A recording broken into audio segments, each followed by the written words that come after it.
বাবা আমি কোরআনকে নিয়ে গবেষণা করতে গিয়ে, এই পিএইচডি বা ডক্টরেট করতে গিয়ে, কোরআনকে নিয়ে গবেষণা করতে গিয়ে আজকে যা পেলাম কল্পনার বাইরে। কি নেবেন কোরআন থেকে?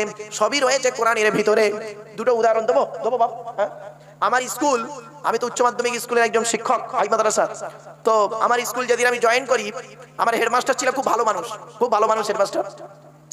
আমাকে বলছে, মারুফ আমি শুনেছি তুমি পশ্চিম বাংলায় ফার্স্ট হয়েছো, অল ওভার ওয়েস্ট বেঙ্গলে ফার্স্ট হয়েছো, সেকেন্ড হয়েছো। তো আমার স্কুলে ইংরেজির টিচার খুব কম, তো তুমি নিচু ক্লাসের ইংরেজিটা যদি একটু পড়াতে তাহলে ভালো হতো। তা বললাম, স্যার আমি চেষ্টা করব। দ্বিতীয় নাম্বার, ভূগোলের টিচার নেই, জিওগ্রাফি অনার্সের টিচার নেই, তো ভূগোলের টিচার নেই, তুমি যদি ভূগোলটাও পড়াতে ভালো হতো। বললাম, স্যার আমি চেষ্টা করব।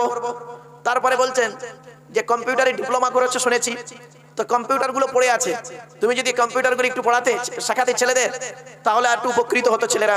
তো আমি বললাম, ঠিক আছে স্যার চেষ্টা করব, কারণ আমি জানি মানজাদা পাওয়া যাদা, যে চেষ্টা করে সে পায়। তো আমি করেছি কি, আমার সাবজেক্ট বাদ, আমার সাবজেক্ট তো পড়াতেই হবে। তো আমি ভূগোল পড়াচ্ছি ছেলে মেয়েদের। তো ভূগোলের যিনি টিচার, জিওগ্রাফি অনার্সের টিচার, তিনি এলেন, তার সাবজেক্ট তাকে দিয়ে দিলাম। তো দেওয়ার পরে ভূগোলের টিচারটা আমাকে বলতে, স্যার আমি আপনার একজন খুব বড় ভক্ত। বললাম, কিরকম? বলে, স্যার আপনি এই আসামের কালাইগাঁও কলেজের মাঠে লেকচার দিতে গিয়ে বলেছেন যে কোরআনের ভিতরে পৃথিবীর সমস্ত জিনিসের বর্ণনা কোরআনের ভিতরে ডাইরেক্ট ইনডাইরেক্ট আছে দলিল সহ, তো এটা কি করে সম্ভব? আমি বললাম, কেন, হ্যাভ ইউ এনি প্রবলেম? তা বলছে, স্যার প্রবলেম মারাত্মক। আমি বললাম, কি? তা বলছে, স্যার আজ থেকে 1500 বছর আগে কোরআন এসেছে, আর কোরআনের ভিতরে প্লেনটা কি করে ঢুকবে? প্লেন তো 1500 বছর আগে ছিল না, ঠিক না? ঠিক। আমি বললাম, স্যার আমি হলাম ক্লাস 9 এর ক্লাস টিচার, ক্লাসটা করে আসি, টিফিন আওয়ারে কথা হবে। তো টিফিন আওয়ারে কথা হচ্ছে, তো আমি তখন বলছি, স্যার আপনি কিসের টিচার? উনি বলছে, আমি হলাম জিওগ্রাফি অনার্সের টিচার, মানে ভূগোলের টিচার। তো আমি বললাম, sir what is the definition of geography? ভূগোলের সংজ্ঞাটি কি? উনি বলছেন, geography is the dynamic science, ভূগোল হলো প্রগতিশীল বিজ্ঞান। তখন আমি বলছি, my theology is all kind of science. Theology means, শুনে নিন, থিও মানে খোদা, লজি মানে জ্ঞান, খোদার প্রদত্ত জ্ঞান, অর্থাৎ এটা গ্রিক ভাষা, ইংরেজির নিজস্ব ভাষা নেই, ও ভাষাটা এসেছে গ্রিক ভাষা থেকে। গ্রিক ভাষায় এ কে বলে আলফা, বি কে বলে বিটা, সেজন্য এ থেকে জেড পর্যন্ত অ্যালফাবেট বলে। তো আমি বললাম, my theology is all kind of science, আমার কোরআন আর হাদিস হলো সারা বিশ্বের সায়েন্সের সায়েন্স। জোরে বলুন সুবহানাল্লাহ। উনি বলছেন, স্যার কি করে হয় একটু প্রমাণ দিন। তো আমি বললাম, স্যার আপনি ভূগোলে ছেলে মেয়েদের পড়িয়েছেন আহ্নিক গতি, বার্ষিক গতি? বলছে, হ্যাঁ স্যার। আমি বললাম, ভূগোলে আপনি ছেলে মেয়েদের পড়িয়েছেন জোয়ার ভাটা? বলছে, হ্যাঁ স্যার। আমি বললাম, ভূগোলে আপনি পড়িয়েছেন নিরক্ষরেখা, দ্রাঘিমা রেখা, মূল মধ্যরেখা? বলছে, হ্যাঁ স্যার। আমি বললাম, ভূগোলে আপনি পড়িয়েছেন ছেলে মেয়েদের দিন রাত্রি পরিবর্তন? বলছে, হ্যাঁ স্যার। তো আমি বললাম, 1500 বছর আগে আল্লাহ আমার কোরআনে জানিয়ে দিয়েছে, 23 নম্বর পারা 17 নম্বর পৃষ্ঠা 12 নম্বর লাইন, সূরার নাম সূরা জুমারের মধ্যে আল্লাহ বলে দিয়েছেন, ইউকাউবিরুল লাইলা আলান নাহার ওয়া ইউকাউবিরুন নাহার আলাল লাইল। আল্লাহ পাক বলছেন, আমি আল্লাহ দিন রাত্রি পরিবর্তন ঘটিয়ে রাখি। জোরে বলুন সুবহানাল্লাহ। তো আমি বললাম, স্যার আপনি ভূগোলে ছেলে মেয়েদের পড়িয়েছেন কি? ভূমিকম্প পড়িয়েছেন? আমি বললাম, 1500 বছর আগে কোরআনে আল্লাহ বলে দিয়েছেন, ইজা যুলজিলাতিল আরদু জিলজালাহা। আমি বললাম, স্যার ভূগোলে আপনি ছেলে মেয়েদের পড়িয়েছেন কি? পাহাড়, পর্বত, মালভূমি, সমভূমি? বলছে, হ্যাঁ স্যার। আমি বললাম, 1500 বছর আগে কোরআন জানিয়ে দিয়েছে যে ওয়াল জিবাল আওতাদা। আমি বললাম, ভূগোলে স্যার আপনি পড়িয়েছেন পৃথিবীর আকৃতি কেমন? তা বলছে, হ্যাঁ পৃথিবীর আকৃতি কেমন শুনে নিন। তখনকার মানুষেরা মনে করতো পৃথিবীটা হলো সমতল, তো বেশি দূর বেড়াতে যেত না। 1597 খ্রিস্টাব্দে ফ্রান্সিস ড্রেক উনি করলেন কি, সারা পৃথিবী জাহাজে করে ঘুরে এলেন। ঘুরে এসে উনি বলছেন, এই পৃথিবীটা দুটো মেরু চ্যাপ্টা, সুমেরু কুমেরু চ্যাপ্টা, পেটটা ডাবা, অর্থাৎ কমলা লেবুর মতো। তার কিছুদিন পরে কোরআন পড়তে শুরু করলেন। এই কোরআন পড়ার পরে উনি বললেন, ওয়াল আরদা বাদা যালিকা দাহাহা। দাহিয়ুন শব্দের অর্থ হলো উট পাখির ডিমের মতো। তারপরে উনি বললেন, কোরআনই পৃথিবীর শ্রেষ্ঠ আকৃতি বর্ণনা করে দিয়েছে। জোরে বলুন সুবহানাল্লাহ।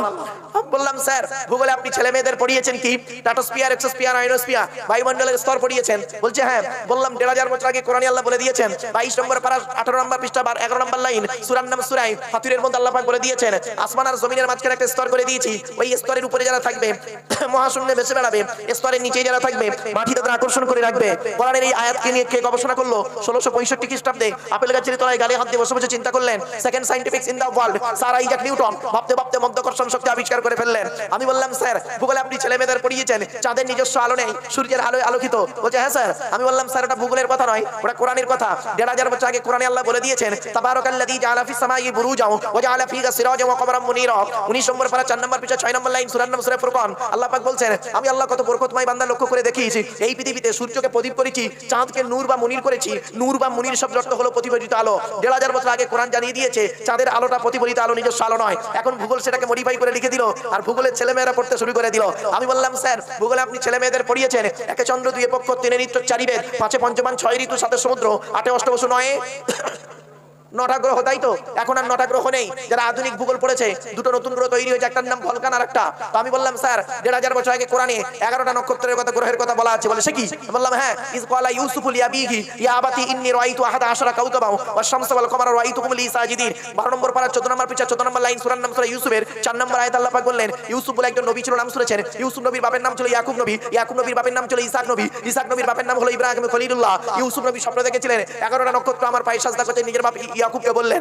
1500 বছর আগে আল্লাহ পাক 11টা নক্ষত্রের কথা কোরআন জানিয়ে দিয়েছে। জোরে বলুন। অসুবিধা হচ্ছে আপনাদের? এরপরে আমাকে বলছে স্যার কোরআনে ভৌত বিজ্ঞান আছে। তাই বললাম আছে তো কোরআনে ভৌত বিজ্ঞান। তাহলে ভৌত বিজ্ঞানের মূল জিনিস কি? বলছে ম্যাটার। ম্যাটার ম্যাটার মিন্স পদার্থ। পদার্থ পদার্থকে দুটো ভাগে ভাগ করা হয়, একটা অণু, একটা পরমাণু। অণু কাকে বলে? পদার্থের ক্ষুদ্রতম কণা যাহা স্বাধীনভাবে বসবাস করতে পারে, তাকে বলা হয় অণু। পরমাণু কাকে বলে? পদার্থের ক্ষুদ্রতম কণা যাহা স্বাধীনভাবে বসবাস করতে পারে না, তাকে বলা হয় পরমাণু। পরমাণুতে ভেঙে তিনটে হয়, ইলেকট্রন, প্রোটন আর নিউট্রন। বলছে 1500 বছর আগে কোরআনের 22 নম্বর পারার 7 নম্বর পৃষ্ঠা 14 নম্বর লাইন আল্লাহ বলে দিয়েছেন অণু পরমাণুর কথা। তখন আমাকে বলছে স্যার কোরআনে জীবন বিজ্ঞান আছে। আমি বললাম আছে তো। জীবন বিজ্ঞানের মূল জিনিস কি? সেল। সেল কোষ। কোষ কোষ কোষের একটা উপাদান হলো সাইটোপ্লাজম, যার বেশিরভাগ অংশ হলো জল। 1500 বছর আগে কোরআন জানিয়ে দিয়েছে 17 থেকে 18 নম্বর দুটো পারায় বলা আছে সাইটোপ্লাজমের কথা। তখন পুরো চুপ। বাপেরা কেন কোরআনের আলোচনা করি? এই জন্যই। হে মুসলমান, এই কোরআন কি নিয়ে গবেষণা শুরু করলো সারা বিশ্ব, আর আমরা করলাম কি? এই কোরআনটাকে নিয়ে মৌলবীরা খালি মারামারি করতে, ওর বলে কাফের, ওর বলে কাফের, আর যে যার ভক্তগুলো খালি নাচানাচি করছে। বাবা মার দুঃখ এই জায়গাটায়, অন্য কোনো জায়গায় নয়।